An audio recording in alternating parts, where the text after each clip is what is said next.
स्वागत है आपका न्यूज अफेयर्स में। दुनिया भर में जहां कोरोना वायरस के मामले तेजी से बढ़ रहे हैं, इसी बीच रूस से अब बड़ी खबर सामने आई है। लंबे समय से हम सबको जिस कोरोना वैक्सीन का इंतजार था वह अब खत्म हो गया है। रूस के स्वास्थ्य मंत्री मिखाइल मुराशको ने कहा है कि रूस की वैक्सीन ट्रायल में सफल रही है और अब अक्टूबर महीने से देश में व्यापक पैमाने पर लोगों के टीकाकरण का काम शुरू होगा।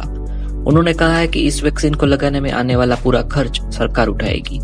वहीं उप स्वास्थ्य मंत्री ओलेग ग्रिदनेव ने कहा है कि रूस 12 अगस्त को दुनिया की पहली कोरोना वायरस वैक्सीन को रजिस्टर कराएगा। इस वैक्सीन को रूस रक्षा मंत्रालय और गमलेया नेशनल सेंटर फॉर रिसर्च ने तैयार किया है। उफा शहर के एक कैंसर सेंटर के उद्घाटन में ग्रिदनेव ने कहा, इस समय वैक्सीन का तीसरा चरण चल रहा है। यह परीक्षण के लिए बेहद महत्वपूर्ण है। हमें यह समझना होगा कि यह वैक्सीन सुरक्षित रहे। मेडिकल प्रोफेशनल और वरिष्ठ नागरिकों को सबसे पहले कोरोना वायरस का टीका लगाया जाएगा। मंत्री ने कहा है कि इस वैक्सीन की प्रभावशीलता तब आकी जाएगी जब देश की जनसंख्या के अंदर रोग प्रतिरोधक क्षमता विकसित हो जाए। रूस वैक्सीन के नैदानिक परीक्षणों की शुरुआत 18 जून से हुई और इसमें 38 वॉलंटियर शामिल थे। सभी वॉलंटियर्स की इम्यूनिटी विकसित हो चुकी है। पहले समूह को 15 जुलाई और दूसरे समूह को 20 जुलाई को छुट्टी दे दी गई।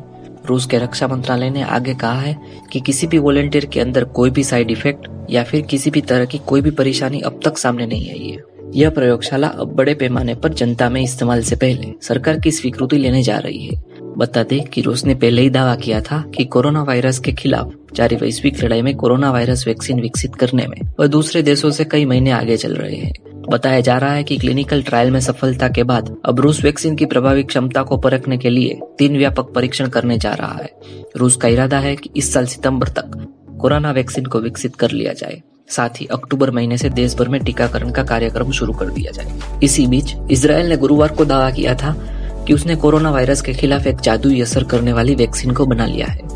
इजरायल ने कहा है कि अभी उसे इंसानों के परीक्षण के लिए सरकारी अनुमति लेनी होगी। इस वैक्सीन का थोड़े दिनों बाद ही परीक्षण शुरू किया जाएगा।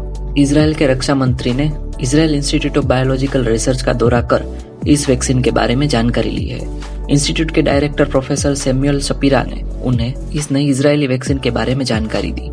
इजरायल के रक्षा और प्रधानमंत्री कार्यालय ने बयान जारी करते कहा कि एक बेहद शानदार वैक्सीन बन गई है। कोविड-19 वैक्सीन की रेस में जो अन्य कैंडिडेट सबसे आगे है उसमें एस्ट्राजेनेका व ऑक्सफोर्ड यूनिवर्सिटी की वैक्सीन, मॉडर्ना की वैक्सीन और चीन की सिनोवैक बायोटेक की वैक्सीन शामिल है।